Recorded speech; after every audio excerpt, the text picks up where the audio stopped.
नमस्कार दोस्तों, जूही स्टोरी में आप सभी का स्वागत है। आज हम सुनेंगे निर्मल वर्मा की कहानी परिंदे, जिसका फर्स्ट भाग मैं आप लोग के साथ शेयर कर चुकी हूँ। आज हम उसका सेकंड भाग सुनेंगे। तो चलिए कहानी को शुरू करती हूँ। लतिका ने सिर टेढ़ा करके हॉर्बट के चेहरे की एक झलक पाने का विफल चेष्टा की। इतने पीछे से कुछ भी देख पाना असंभव था। पियानो पर झुका हुआ केवल हॉर्बट का सिर दिखाई देता था।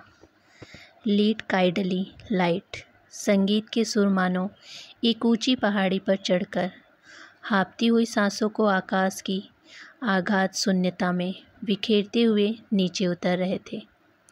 बारिश की मुलायम धूप चैपल के लंबे चौकोर शीशों पर झलमला रही है, जिसकी एक महीन चमकीली रेखा ईसा मसीह की प्रतिमा पर तिरछी होकर गिर रही है। मोमबत्तियों का धुआं धूप में निकली सी लकीर खींचता हुआ हवा में तिरने लगा है। पियोनो के दक्षिण पोज में लतिका को पत्तों का मरमर कहीं दूर अनजाने दिशा से आता हुआ सुनाई दे जाता। एक क्षण के लिए उसे यह भ्रम हुआ कि चैपल का फीका सा अंधेरा उस छोटे से प्रेयर हॉल के चारों कोनों में सिमटा हुआ उसके आसपास घिराया है, मानो कोई उसकी आंखों पर पट्टी बांधकर उसे यह कह रहा हो, आया हो, और अचानक उसकी दोनों आंखें खोल दी हो। उसे लगा कि जैसे मोमबत्तियों के धूमिल आलोक में कुछ भी ठोस वास्तविक न हो रहा हो। चैपल की छत, दीवारें, डेस्क पर रखा हुआ डॉक्टर का घुड़क सुडौल हाथ और पियानो के सुरतीत की धुंध को भेदते हुए स्वर उस धुंध का भाग बनते जा रहे हों। एक पगली सी स्मृति, एक उद्भ्रांत भावना। चैपल के शीशों के पड़े पहाड़ी सूखी हवा में झुकी हुई बिपिंग विलोच की कांपती टहनियाँ, पैरों तले चीड़ के पत्तों की धीमी सी चीर परिचित खरखड़। वहीं पर गिरीश एक हाथ में मिलिट्री का खाकी हैट लिए खड़ा है। चौड़े उठे हुए सबल कंधे, अपना सिर वहाँ टिका दो तो जैसे सिमट कर खो जाएगा। चार्ल्स फेयर एक नाम उसने रखा था। यह झेप कर हंसने लगा। तुम्हें आर्मी में किसने चुना? मेजर बन गए हो, लेकिन लड़कियों से भी गए बीते हो। जरा जरा सी बात पर चेहरा लाल हो जाता है। यह सब वो कहती नहीं, सिर्फ सोचती भर थी। सोचा था कहूँगी, वह कभी कभी नहीं आया। बंसूर का लाल फूल लाए हो ना झूठे? खाकी कमीज की जिस जेब पर बैज चिपके थे, उसी में से मुस्सा हुआ बंसूर का फूल निकल आया। छी, सारा मुरझा गया है, अभी खिला कहाँ है? उसके बालों में गिरीश का हाथ उलझ रहा है, फूल कहीं टिक नहीं पा रहा। फिर उसे क्लिप के नीचे फंसाकर उसने कहा, देखा?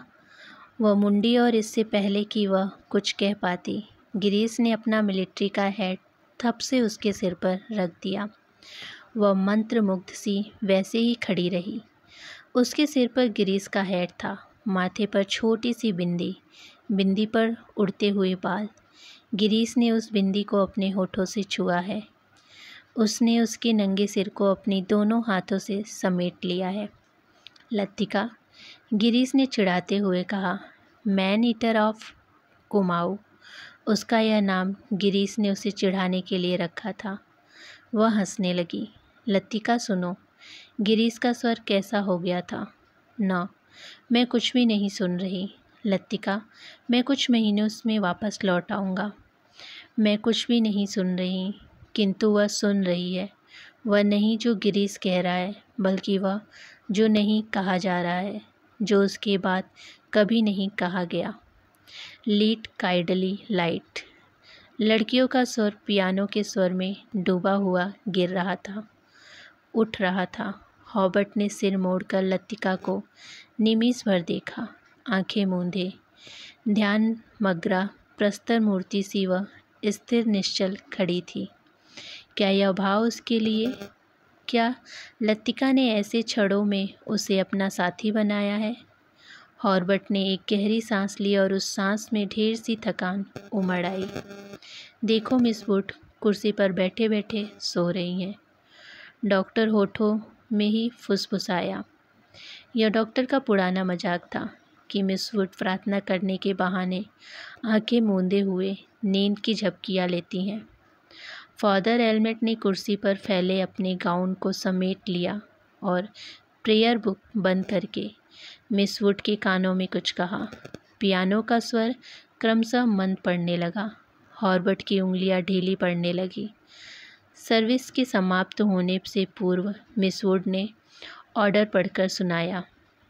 बारिश होने की आशंका से आज के कार्यक्रम में कुछ आवश्यक परिवर्तन करने पड़े थे। पिकनिक के लिए झूला देवी के मंदिर जाना संभव नहीं हो सकेगा, इसीलिए स्कूल से कुछ दूर मीडोज में ही सब लड़कियां नाश्ता के बाद जमा होंगी। सब लड़कियों को दोपहर का लंच हॉस्टल किचन से ही ले जाना होगा। केवल शाम की चाय मेडोर में बनेगी। पहाड़ों की बारिश का क्या भरोसा। कुछ देर पहले धुआंधार बादल गरज रहे थे। सारा शहर पानी में भीगा ठिठुर रहा था। अब धूप ने नहाता नीला आकाश धुंध की ओर से बाहर निकलता हुआ फैल रहा था। लतिका ने चैपल से बाहर आते हुए देखा। विपिन विंडोज की भीगी शाखाओं से धूप में चमकती हुई बारिश की बूंदें टपक रही थीं। लड़कियां चैपल से बाहर निकलकर छोटे छोटे झुंड बनाकर कॉरिडोर में जमा हो गई। नाश्ते के लिए अभी पौना घंटा पड़ा था और उनमें से कोई लड़की हॉस्टल जाने के लिए इच्छुक नहीं थी। छुट्टियां अभी शुरू नहीं हुई थी किंतु शायद इसीलिए वे इन चंद बचे खुचे छड़ों में अनुशासन के घेरे के भीतर भी मुक्त होने का भरपूर आनंद उठा लेना चाहती थी। मिस वुड को लड़कियों का यह गुलगपाड़ा आखरा, किंतु फादर एल्मेट के सामने वह उन्हें डांट फटकार नहीं सकी। अपनी झुंझलाहट दबाकर वह मुस्कुराते हुए बोली, कल सब चली जाएंगी, सारा स्कूल वीरान हो जाएगा। फादर एल्मेट का लंबा आयोजन पूर्ण चेहरा चैपल की घुटी हुई गरमाई से लाल हो उठा था। कॉरिडोर के जंगल पर अपनी छड़ी लटकाकर वह बोले, छुट्टियों में पीछे हॉस्टल में कौन रहेगा। पिछले 2-3 सालों से मिस लतिका ही रह रही हैं। और डॉक्टर मुखर्जी, फादर का ऊपरी होठ तनिक खिंचाया। डॉक्टर को सर्दी गर्मी यहीं रहते हैं। मिस वुड ने विस्मय से फादर की ओर देखा। वह समझ नहीं सकी कि फादर ने डॉक्टर का प्रसंग क्यों छेड़ दिया। डॉक्टर मुखर्जी छुट्टियों में कहीं नहीं जाते। 2 महीनों की छुट्टियों में वर्मा जाना काफ़ी कठिन है फादर। मिस वुड हंसने लगी। मिस वुड, पता नहीं आप क्यों सोचती हैं, मुझे तो मिस लतिका का हॉस्टल में अकेले रहना कुछ समझ में नहीं आता। लेकिन फादर, मिस वुड ने कहा है, यह तो कॉन्वेंट स्कूल का नियम है कि कोई भी टीचर छुट्टियों में अपने खर्चे पर हॉस्टल में रह सकती है। मैं फ़िलहाल स्कूल के नियमों की बात नहीं कर रहा। मिस लतिका डॉक्टर के संग यहाँ अकेली ही रह जाएंगी। और सच पूछिए मिस वुड, डॉक्टर के बारे में मेरी राय कुछ बहुत अच्छी नहीं है। फादर, आप कैसी बात कर रहे हैं? मिस लतिका बच्ची थोड़ी ही है। मिस वुड को ऐसा आशा नहीं थी कि फादर एल्मेट अपने दिल में तकियानुसी भावना को स्थान देंगे। फादर एल्मेट कुछ हतप्रभ से हो गए।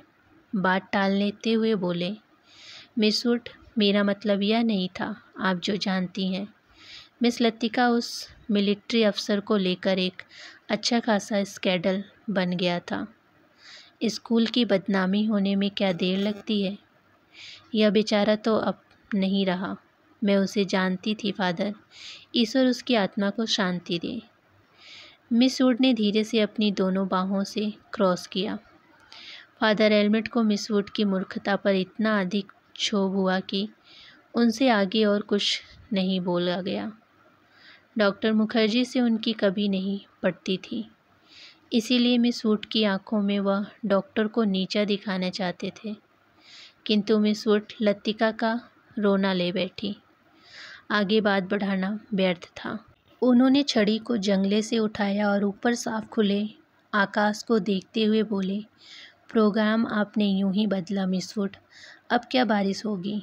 हॉर्बर्ट जब चैपल से बाहर निकला तो उसकी आंखें चकाचौंध सी हो गई।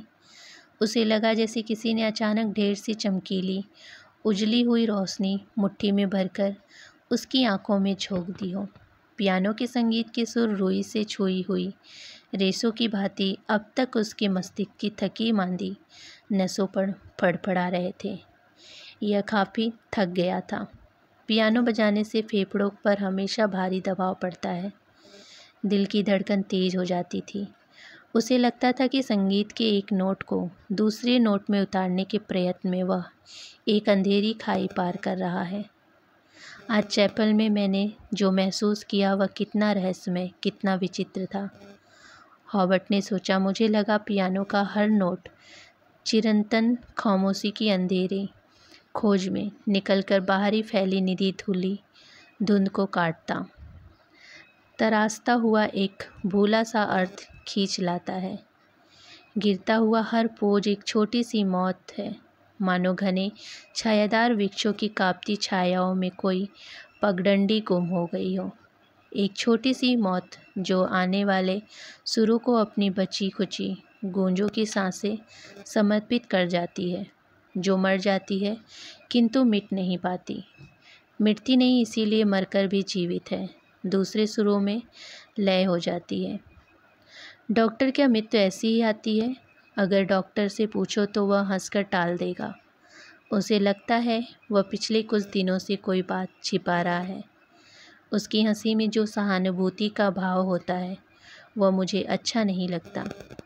आज उसने मुझे स्पेशल सर्विस में आने से रोका था। कारण पूछने पर वह चुप हो रहा था। कौन सी ऐसी बात है जिसे मुझसे कहने में डॉक्टर कतराता है? शायद मैं सक्की मिजाज होता जा रहा हूँ और बात कुछ भी नहीं। हॉर्बर्ट ने देखा लड़कियों की कतार स्कूल से हॉस्टल जाने वाली सड़क पर नीचे उतरती जा रही है। उजली धूप में उसके रंग बिरंगे रिबन, हल्के आसमानी रंग की फाके और सफ़ेद पेटियाँ चमक रही हैं। सीनियर कैबिज की कुछ लड़कियों ने चैपल की वाटिका से गुलाब के फूलों को तोड़कर अपने बालों में लगा लिया है।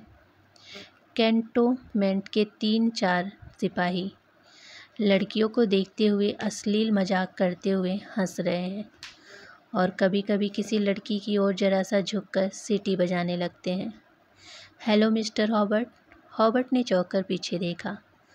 लतिका एक मोटा सा रजिस्टर बगल में दबाए खड़ी थी। आप अभी तक यहीं हैं? हॉर्बर्ट की दृष्टि लतिका पर टिकी रही।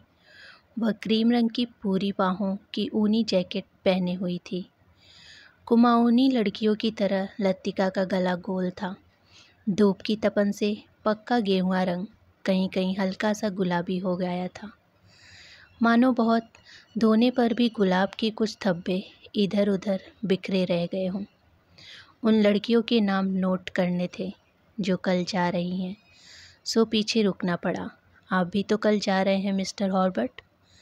अभी तक तो यही इरादा है, यहाँ रुककर भी क्या करूँगा। आप स्कूल की ओर जा रही हैं, चलिए। पक्की सड़क पर लड़कियों की भीड़ जमा थी, इसीलिए वे दोनों पोलो ग्राउंड का चक्कर काटती हुई पगडंडी के नीचे उतरने लगे। हवा तेज हो रही, चीड़ के पत्ते पर झोंके के संग टूट टूट कर पगडंडी पर ढेर लगाते जाते थे। हॉर्बर्ट रास्ते बनाने के लिए अपनी छड़ी से उन्हें बुहार कर दोनों ओर बिखेर देते थे। लतिका पीछे खड़ी हुई देखती रहती थी। अल्मोड़ा की ओर से आते हुए छोटे छोटे बादल रेशमी रुमालों से उमड़ते हुए सूरज के मुंह पर लिपटे से जाते थे, फिर हवा में वह बह निकले थे। इस खेल में धूप कभी बंद फीकी सी पड़ जाती थी, कभी अपना उजला आंचल खोलकर समूचे शहर को अपने में समेट लेती थी। लतिका तनिक आगे निकल गई। हॉर्बर्ट की सांस चढ़ गई थी और वह धीरे धीरे हाँफता हुआ पीछे से आ रहा था। जब वे पोलो ग्राउंड के पवेलियन को छोड़कर मिलिट्री के दाईं ओर मुड़े तो लतिका हॉर्बर्ट की प्रतीक्षा करने के लिए खड़ी हो गई। उसे याद आया छुट्टियों के दिन में जब कभी कमरे में अकेले बैठे बैठे उनका मन ऊब जाता तो वह अक्सर टहलते हुए मिलिट्री तक चली जाती थी।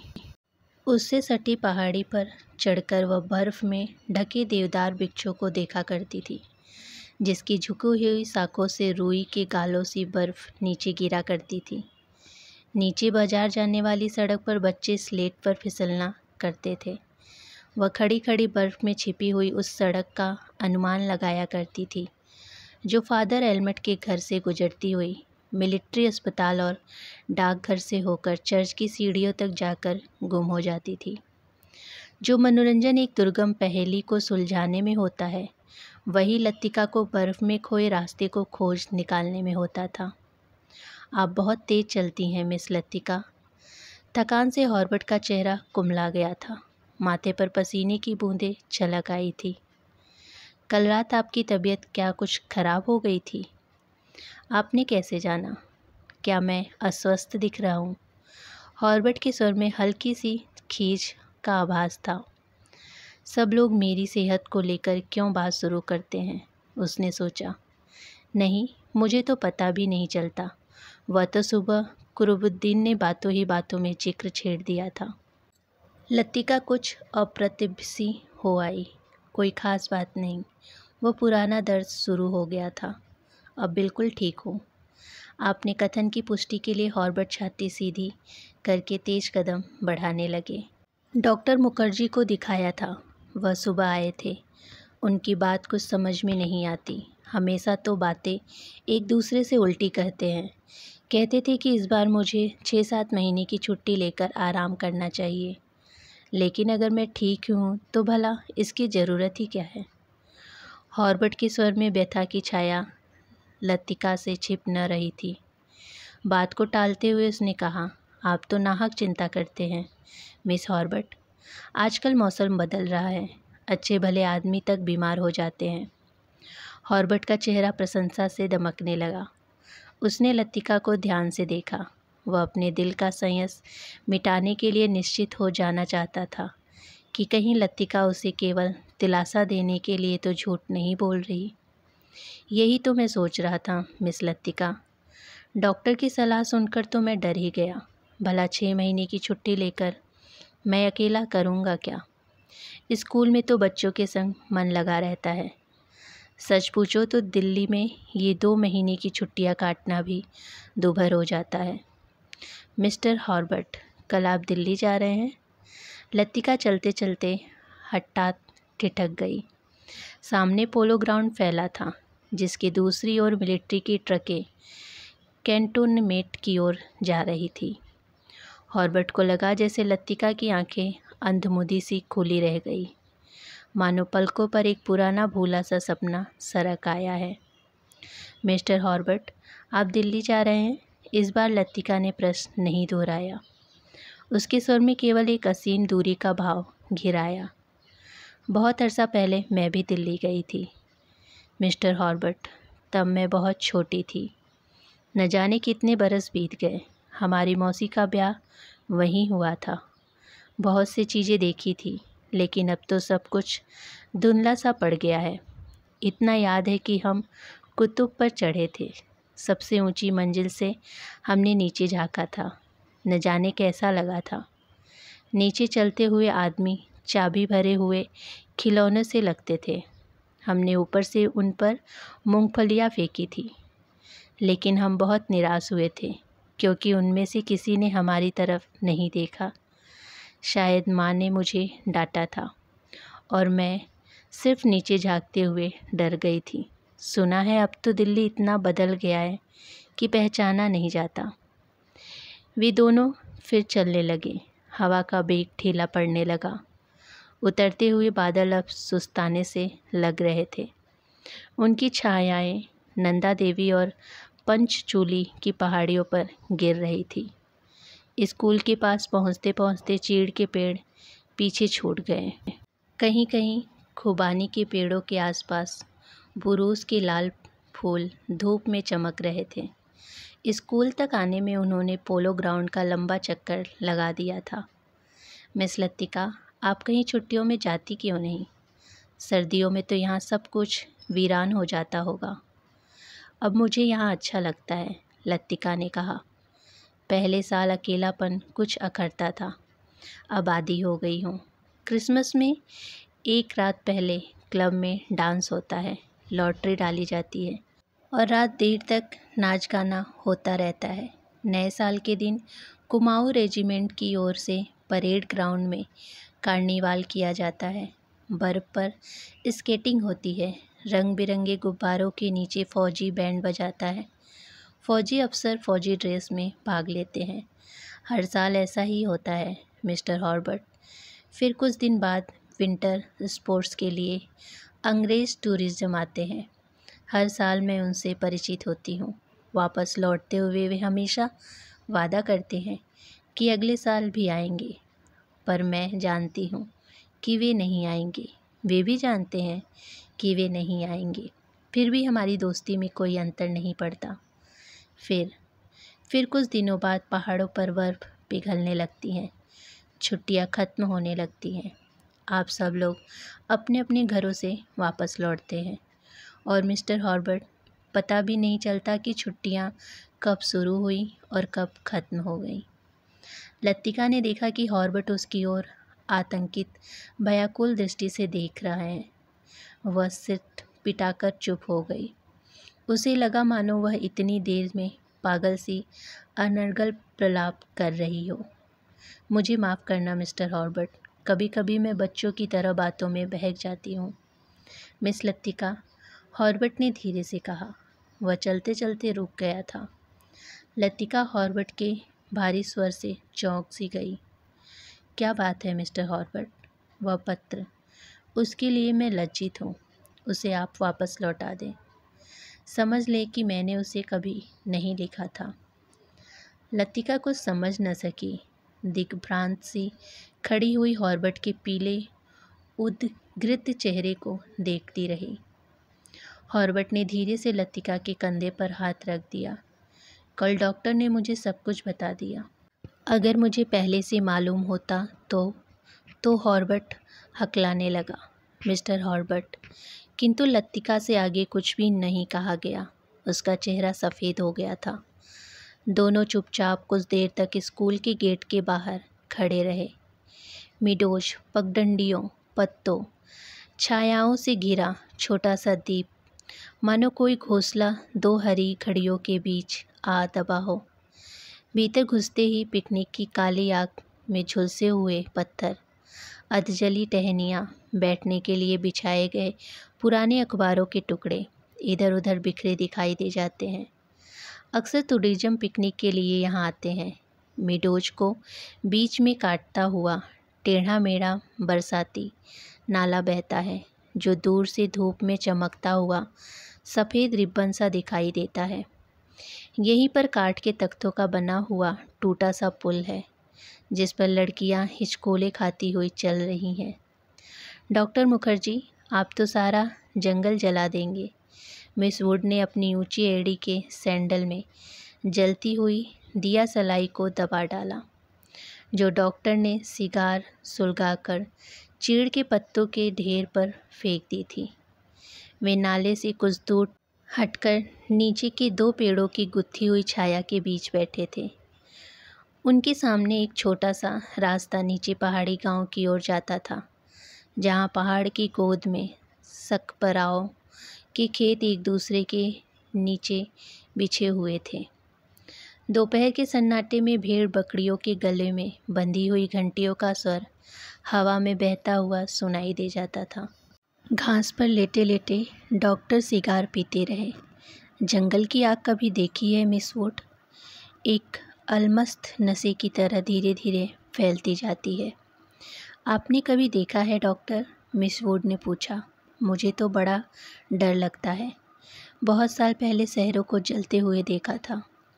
डॉक्टर लेटे हुए आकाश की ओर ताक रहे थे। एक एक मकान ताश के पत्तों की तरह गिरता जाता है। दुर्भाग्यवश ऐसे अवसर देखने में बहुत कम आते हैं। आपने कहाँ देखा है डॉक्टर? लड़ाई के दिनों में अपने शहर रंगून को जलते हुए देखा था। मिस वुड की आत्मा को ठेस लगी, किंतु फिर भी उनकी उत्सुकता शांत नहीं हुई। अपना घर, क्या वह भी जल गया था? डॉक्टर कुछ देर तक चुपचाप लेटा रहा। हम उसे खाली छोड़कर चले आए थे। मालूम नहीं बाद में क्या हुआ। अपने व्यक्तिगत जीवन के संबंध में कुछ भी कहने में डॉक्टर को कठिनाई महसूस होती है। डॉक्टर, क्या आप कभी वापस बर्मा जाने की बात नहीं सोचते? डॉक्टर ने अंगड़ाई ली और करवट बदलकर औंधे मुंह लेट गए। उनकी आंखें मूंद गई और माथे पर बालों के लटे झूल आए। सोचने से क्या होता है मिस वुड? जब बर्मा में था तब क्या कभी सोचा था कि यहाँ आकर उम्र काटनी होगी? लेकिन डॉक्टर, कुछ भी कह लो, अपने देश सा सुख कहीं और नहीं मिलता। वहाँ तुम चाहे कितने वर्ष रह लो, अपने को हमेशा अजनबी ही पाओगे। डॉक्टर ने सिगार में धुएं को धीरे धीरे हवा में छोड़ दिया।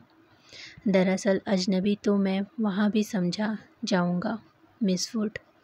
इतने वर्षों बाद वहाँ मुझे कौन पहचानेगा? इस उम्र में नए सिरे से रिश्ते जोड़ना काफ़ी सिरदर्द का काम है। कम से कम मेरी बस की बात नहीं। लेकिन डॉक्टर, आप कब तक इस पहाड़ी कस्बे में पड़े रहेंगे? इसी देश में रहना है तो किसी बड़े शहर में प्रैक्टिस शुरू कीजिए। प्रैक्टिस बढ़ाने के लिए कहाँ कहाँ भटकता फिरूँगा मिस वुड। जहाँ रहो वहीं मरीज मिल जाते हैं। यहाँ आया था कुछ दिनों के लिए, फिर मुद्दत हो गई और टिका रहा। जब कभी भी उबेगा कहीं चला जाऊँगा। जड़ें कहीं नहीं जमती तो पीछे भी नहीं छूट जाता। मुझे अपने बारे में कोई गलतफहमी नहीं है मिस वुड, मैं सुखी हूँ।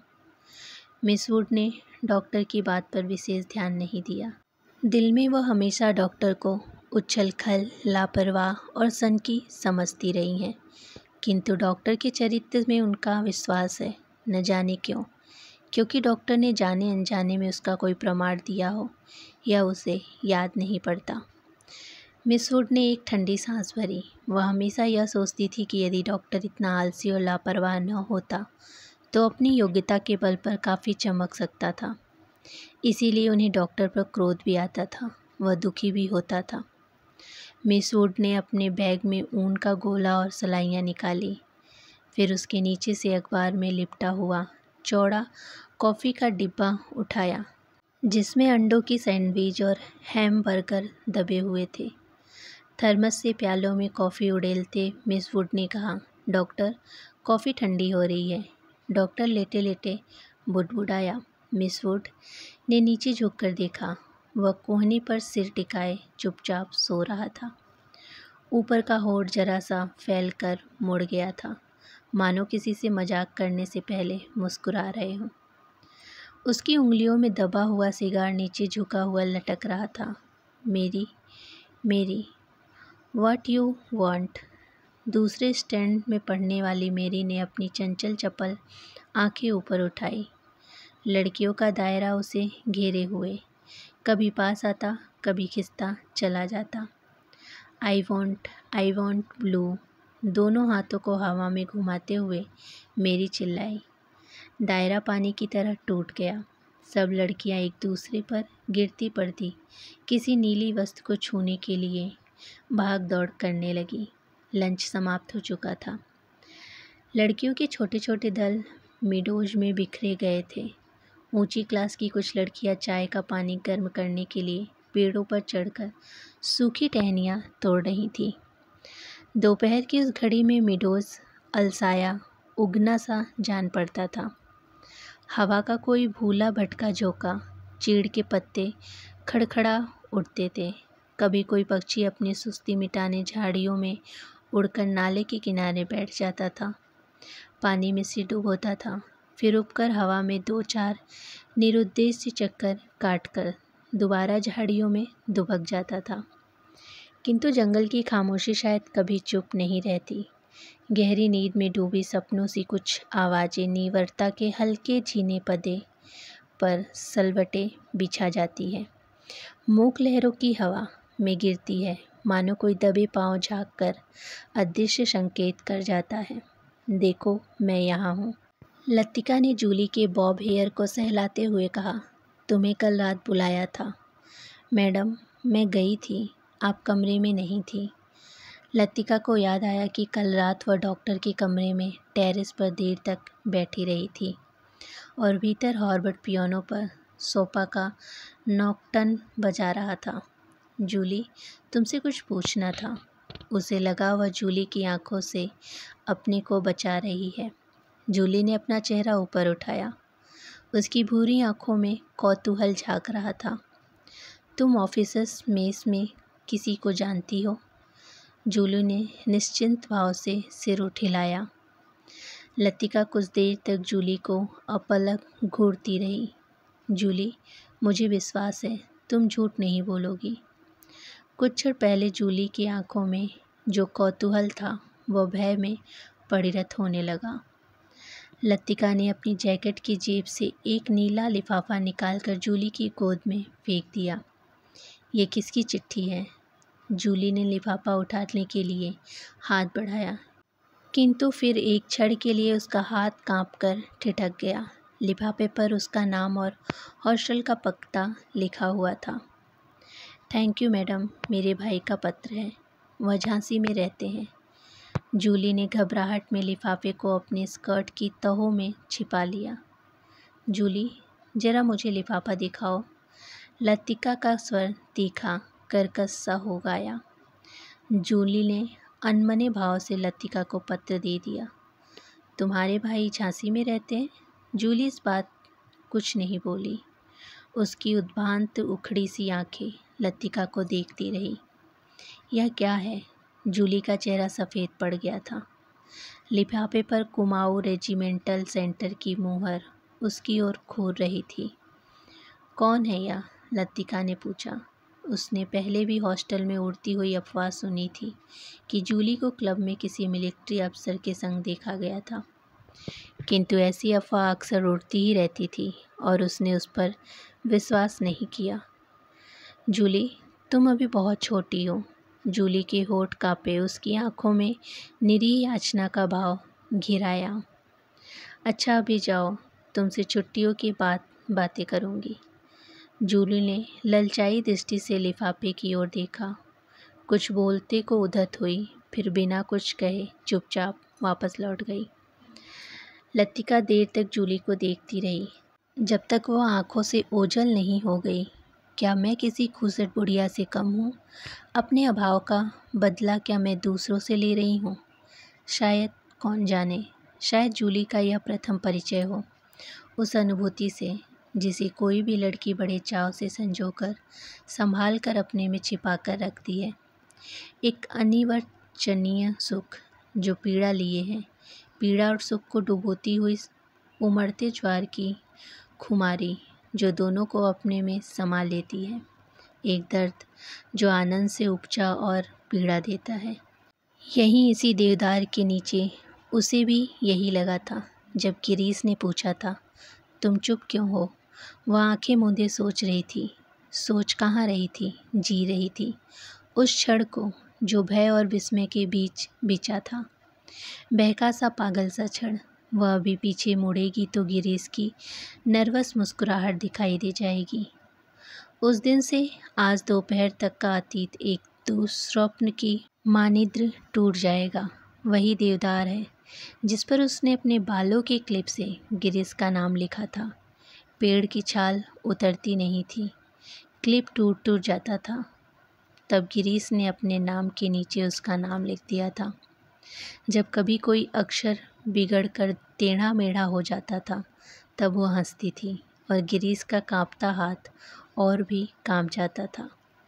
लतिका को लगा कि जो वह याद करती है वही भूलना भी चाहती है, लेकिन जब सचमुच भूलने लगती है तब उसे भय लगता है कि जैसे कोई उसकी किसी चीज़ को उसके हाथों से छीन लिया जा रहा था, ऐसा कुछ जो सदा के लिए खो जाएगा।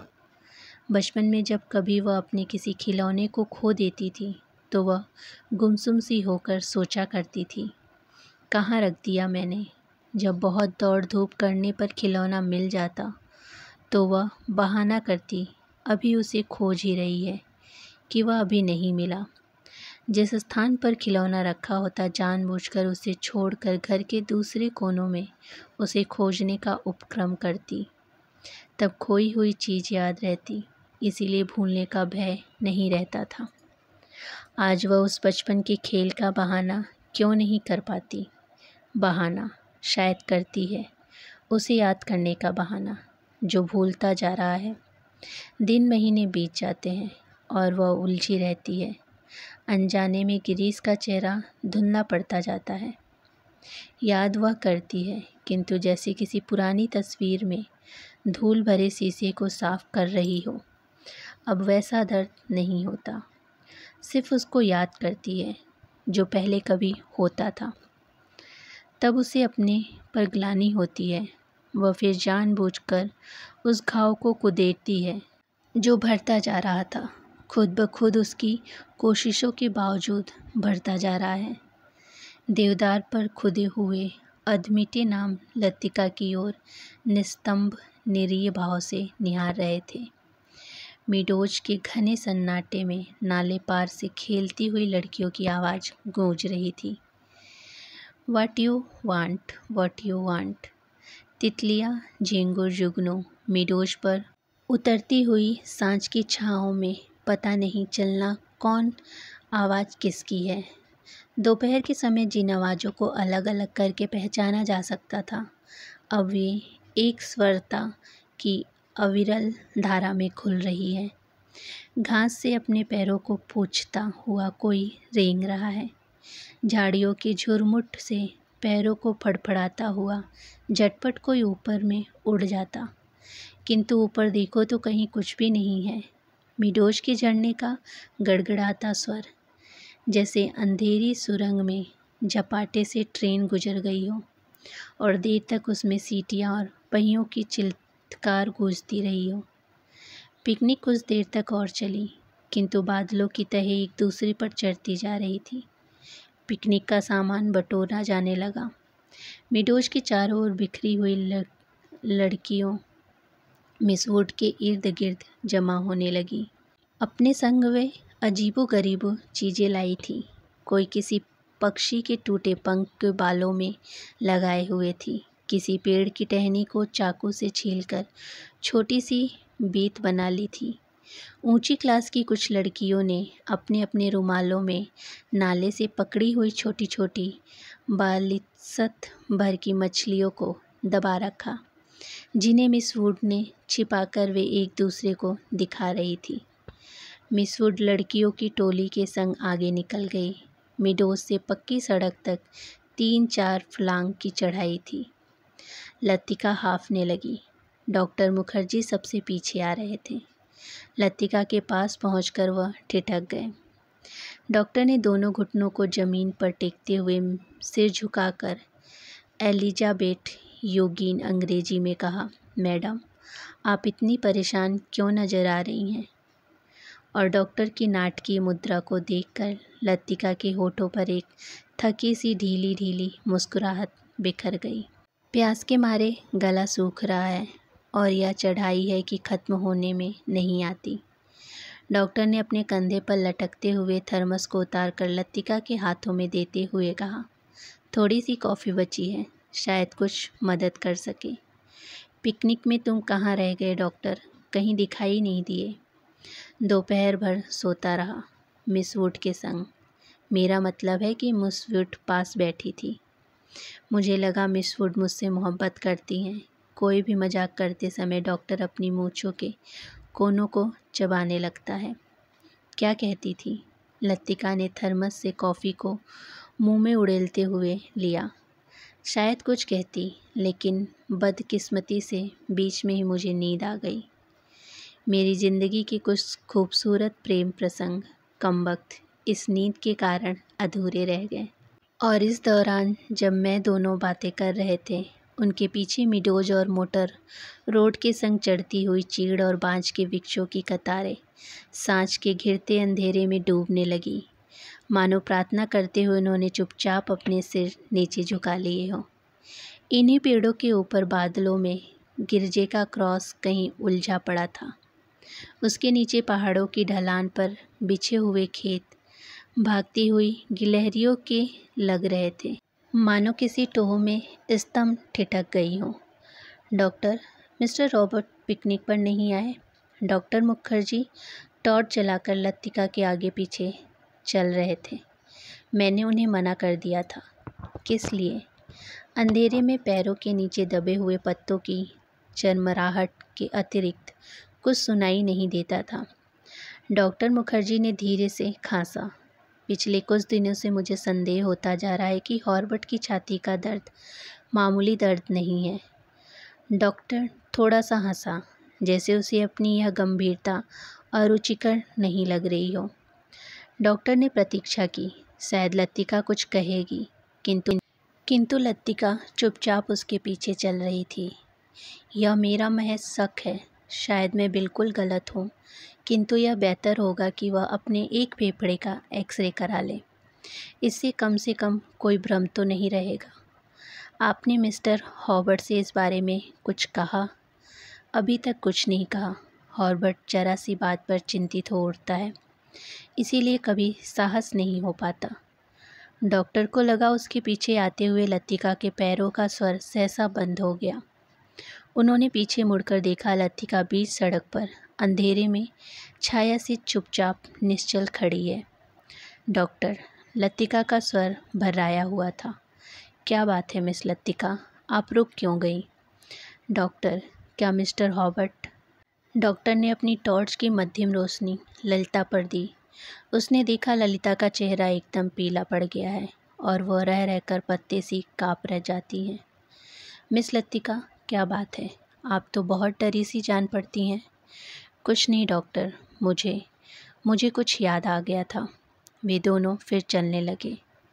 कुछ दूर जाने पर उनकी आंखें ऊपर उठ गई। पक्षियों का एक बेड़ा धूमिल आकाश में त्रिकोण बनता हुआ पहाड़ों के पीछे से उनकी ओर आ रहा था। लतिका और डॉक्टर सिर उठाकर इन पक्षियों को देखते रहे। लतिका को याद आया, हर साल सर्दी की छुट्टियों से पहले ये परिंदे मैदान की ओर उड़ते हैं। कुछ दिनों के लिए बीच के इस पहाड़ी स्टेशन पर बसेरा करते हैं। प्रतीक्षा करते हैं बर्फ़ के दिनों की, जब वे नीचे अजनबी अनजाने देशों में उड़ जाएंगे। क्या वे सब भी प्रतीक्षा कर रहे हैं? वह डॉक्टर मुखर्जी, मिस्टर हॉर्बर्ट, लेकिन कहाँ के लिए? हम कहाँ जाएंगे? किंतु उसका कोई उत्तर नहीं मिला। उस अंधेरे में मिडोज के झरने ने भूतैले स्वर और चीड़ के पत्तों की सरसराहट के अतिरिक्त कुछ सुनाई नहीं दे रहा था। लतिका हड़बड़ाकर चौंक गई। अपनी छड़ी पर झुका डॉक्टर धीरे धीरे सीटी बजा रहा था। मिस लतिका, जल्दी कीजिए, बारिश शुरू होने वाली है। हॉस्टल पहुंचते पहुंचते बिजली चमकने लगी थी, किंतु उस रात बारिश देर तक नहीं हुई। बादल बरसने भी नहीं पाते थे कि हवा के थपेड़ों से ढकेले दिए जाते थे। दूसरे दिन तड़के ही बस पकड़नी थी, इसीलिए डिनर के बाद लड़कियां सोने के लिए अपने अपने कमरों में चली गई थी। जब लतिका अपने कमरे में गई, उस समय कुमाऊं रेजिमेंटल सेंटर का बिगुल बज रहा था। उसके कमरे में करीमुद्दीन कोई पहाड़ी धुन गुनगुना हुआ लैंप से गैस पंप कर रहा था। लतिका उन्हें कपड़ों में तकियों को दोहरा करके लेट गई। करीमुद्दीन ने उड़ती हुई निगाह से लतिका को देखा, फिर अपने काम में जुट गया। पिकनिक कैसी रही मेम साहब? तुम क्यों नहीं आए? सब लड़कियां तुम्हें पूछ रही थीं। लतिका को लगा दिन भर की थकान धीरे धीरे उसके शरीर की पसलियों पर चिपटती जा रही है। अनायास उसकी आंखें नींद के बोझ से झपकने लगी। मैं चला आता तो हॉर्बर्ट साहब की तीमारदारी कौन करता? दिन भर उनके बिस्तर से सटा हुआ बैठा रहा और अब वह गायब हो गए हैं। करीमुद्दीन के कंधे पर लटकते हुए मैले कुचैले तौलियों को उतारा और लैंप के शीशों की गर्द पोंछने लगा।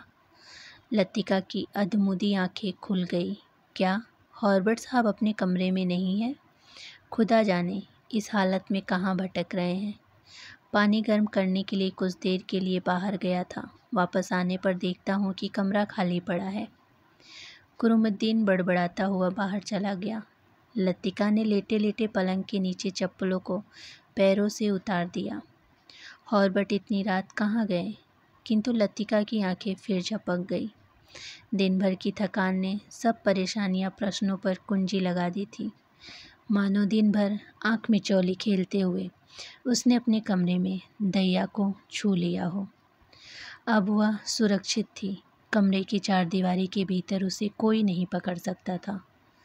दिन के उजाले में वह गवाह थी, मुजरिम थी। हर चीज़ का उसमें तकाजा था। अब इसे अकेलेपन में कोई गिला नहीं, उलाहना नहीं। सब चीज़ खींचातानी खत्म हो गई। जो अपना है वो बिल्कुल अपना सा हो गया। उसका दुख नहीं, अपनाने की फुर्सत नहीं। लतिका ने दीवार की ओर मुंह घुमा लिया। लैम्प के फीके आलोक में हवा में कांपते पर्दों की छाएं हिल रही थी। बिजली कड़कने से खिड़कियों के शीशे चमक चमक जाते थे। दरवाजे खटकने लगते थे जैसे कोई बाहर से धीमी धीमी खटखटा रहा हो। कॉरिडोर से अपने अपने कमरों में जाती हुई लड़कियां की हंसी, बातों के कुछ शब्द। फिर सब कुछ शांत हो गया। किंतु फिर भी देर तक कच्ची नींद में वह लैम्प का धीमा सा सी स्वर सुनती रही। कब वह स्वर भी मौन का भाग बनकर मूक हो गया, उसे पता न चला। कुछ देर बाद उसको लगा सीढ़ियों से कुछ दबी आवाज़ें ऊपर आ रही हैं। बीच बीच में कोई चिल्ला उठता है और फिर सहसा आवाज़ धीमी पड़ जाती है। मिस लतिका, जरा अपना लैंप ले आइए। कॉरिडोर के जीने से डॉक्टर मुखर्जी की आवाज़ आई। कॉरिडोर में अंधेरा था। वह 3-4 सीढ़ियाँ नीचे उतरी, लैंप नीचे किया। सीढ़ियों से सटे जंगले पर हॉर्बर्ट ने अपना सिर रख दिया था। उसकी एक बाँह जंगले के नीचे लटक रही थी और दूसरी डॉक्टर के कंधे पर झूल रही थी, जिसे डॉक्टर ने अपने हाथों से जकड़ रखा था। मिस लतिका, लैम्प जरा और नीचे झुका दीजिए। हॉर्बर्ट, हॉर्बर्ट। डॉक्टर ने हॉर्बर्ट को सहारा देकर ऊपर खींचा। हॉर्बर्ट ने अपना चेहरा ऊपर लिया। हिसकी की तेज बू का झोंका लतिका के सारे शरीर को झिझोड़ गया। हॉर्बर्ट की आंखों में सुर्ख डोरे खींच आए थे। कमीज का कॉलर उल्टा हो गया था और डाई की गांठ ढीली होकर नीचे खिसक गई थी। लतिका ने कांपते हाथों से लैम्प सीढ़ियों पर रख दिया और आप दीवार के सहारे खड़ी हो गई। उसका सिर चकराने लगा। In a back lane of the city there is a girl who loves me. Herbert हिचकियों के बीच गुनगुनाया उठता था। हॉर्बर्ट, प्लीज़ प्लीज़। डॉक्टर ने हॉर्बर्ट के लड़खड़ाते शरीर को अपनी मजबूती गिरफ्त में ले लिया। मिस लतिका, आप लैंप लेकर आगे चलिए। लतिका ने लैंप उठाया। दीवार पर उन तीनों की छाएं डगमगाने लगी। In a black lane of the city there is a girl who loves me. Herbert doctor Mukherjee के कंधे पर सिर टिकाए अंधेरी सीढ़ियों पर उल्टे सीधे पैर रखता चढ़ रहा था। डॉक्टर, हम कहाँ हैं? हॉर्बर्ट सहसा इतने ज़ोर से चिल्लाया कि उसकी लड़खड़ाती आवाज़ सुनसान अंधेरे में कॉरिडोर की छत से टकराकर देर तक हवा में गूंजती रही। हॉर्बर्ट। डॉक्टर को एकदम हॉर्बर्ट पर गुस्सा आ गया। फिर अपने गुस्से पर से ही उसे खींच सी हो आई और वह हॉर्बर्ट की पीठ थपथपाने लगा। कुछ बात नहीं है हॉर्बर्ट डियर, तुम सिर्फ थक गए हो। हॉर्बर्ट ने अपनी आंखें डॉक्टर पर गड़ा दी। उनमें एक भयभीत बच्चे की सी कातरता झलक रही थी, मानो डॉक्टर के चेहरे से वह किसी प्रश्न का उत्तर पा लेना चाहते हों। हॉर्बर्ट के कमरे में पहुंचकर डॉक्टर ने उसे बिस्तर पर लेटा दिया। हॉर्बर्ट ने बिना किसी विरोध के चुपचाप जूते मोजे उतरवा दिए और जब डॉक्टर हॉर्बर्ट की टाई उतारने लगा तो हॉर्बर्ट अपनी कोहनी से सहारे उठा। कुछ देर तक डॉक्टर को आंखें फाड़ते घूरता रहा, फिर धीरे से उसका हाथ पकड़ लिया। डॉक्टर, क्या मैं मर जाऊंगा? किसी बात करते हो हॉर्बर्ट? डॉक्टर ने हाथ छुड़ाकर धीरे से हॉर्बर्ट का सिर तकिए पर टिका दिया। Good night Herbert. Good night doctor. Herbert ने करवट बदल ली। Good night mister Herbert. Latika का स्वर सिहर गया, किंतु हॉर्बर्ट ने कोई उत्तर नहीं दिया। करवट बदलते ही उसे नींद आ गई थी। कॉरिडोर में वापस आकर डॉक्टर मुखर्जी रेलिंग के सामने खड़े हो गए। हवा के तेज झोंके से आकाश में फैली हुई बादलों की परतें जब कभी इकहरी हो जाती तब उनके पीछे से चांदनी झुकती हुई आग के धुएं सी आसपास की पहाड़ियों पर फैल जाती थी। आपको मिस्टर हॉर्बट कहाँ मिले? लतिका कॉरिडोर के दूसरे कोने में रेलिंग पर झुकी हुई थी। क्लब की बार में उन्हें देखा था। मैं न पहुंचता तो न जाने कब तक बैठे रहते। डॉक्टर मुखर्जी ने सिगरेट जलाई। उन्हें अभी 1-2 मरीजों के घर जाना था। कुछ देर तक उन्हें टाल देने के इरादे से वह कॉरिडोर में खड़े रहे। नीचे अपने क्वार्टर में बैठा हुआ कुरुमुद्दीन माउथ ऑर्गन पर कोई पुरानी फिल्म धुन बजा रहा था। आज दिन भर बादल छाए रहे, लेकिन खुलकर बारिश नहीं हुई। क्रिसमस तक शायद मौसम ऐसा ही रहेगा। कुछ देर तक दोनों चुपचाप खड़े रहे। कॉन्वेंट स्कूल के बाहर फैले लॉन से झिंगुरों का अनवरत स्वर चारों ओर फैली निस्पंदता को और भी अधिक घना बना रहा था। कभी कभी ऊपर मोटर रोड पर किसी कुत्ते की रिरियाहट सुनाई पड़ जाती थी। डॉक्टर, कल रात आपने मिस्टर हॉर्बट से कुछ कहा था मेरे बारे में।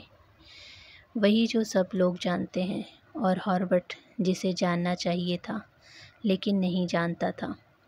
डॉक्टर ने लतिका की ओर देखा। वह जड़वत अविचलित रेलिंग पर झुकी हुई थी। वैसे हम सबकी अपनी अपनी जिद होती है। कोई छोड़ देता है, कोई आखिरी तक उससे चिपका रहता है। डॉक्टर मुखर्जी अंधेरे में मुस्कुराए।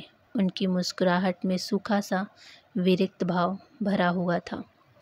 कभी कभी मैं सोचता हूँ मिस लतिका, किसी चीज़ को न जानना यदि गलत है तो जानबूझकर न भूल पाना, हमेशा जोक की तरह उसे चिपके रहना, यह भी गलत है। वर्मा से आते हुए जब मेरी पत्नी की मृत्यु हुई थी, मुझे अपनी ज़िंदगी बेकार सी लगी थी। आज इस बात को अरसा गुजर गया और जैसा आप देखती हैं मैं भी जी रहा हूँ। उम्मीद है कि काफ़ी अरसा और जीऊँगा। ज़िंदगी काफ़ी दिलचस्प लगती है, और यदि उम्र की मजबूरी न होती तो शायद मैं दूसरी शादी करने में भी न हिचकता। इसके बावजूद कौन कह सकता है कि मैं अपनी पत्नी से प्रेम नहीं करता था? आज भी करता हूँ। लेकिन डॉक्टर, लतिका का गला रूंध आया। क्या मिस लतिका? डॉक्टर, सब कुछ होने के बावजूद वह क्या चीज़ है जो हमें चलाए रखती है? हम रुकते हैं तो भी अपने रेल में वह हमें घसीट ले जाती है। लतिका को लगा कि वह जो कहना चाह रहे हैं वह नहीं कह पा रही, जैसे अंधेरे में कुछ खो गया है जो मिल नहीं पा रहा, शायद कभी नहीं मिल पाएगा। यह तो आपको फादर एल्मेट ही बता सकेंगे मिस लतिका। डॉक्टर की खोखली हंसी में उनका पुराना सनकीपन उभर आया था। अच्छा, चलता हूँ मिस लतिका, मुझे काफ़ी देर हो गई है। डॉक्टर ने दिया सलाई जलाकर घड़ी को देखा।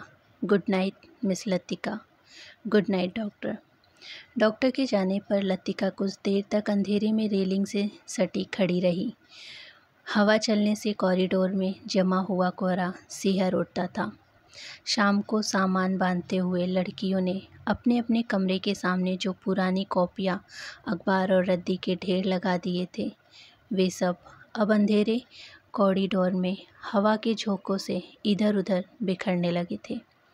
लतिका ने लैंप उठाया और अपने कमरे की ओर जाने लगी। कॉरिडोर में चलते हुए उसने देखा जूली के कमरे से प्रकाश की एक पतली रेखा दरवाजे के बाहर खिंच रही है। लतिका को कुछ याद आया। वह कुछ क्षणों तक सांस रोके हुए जूली के कमरे के बाहर खड़ी रही।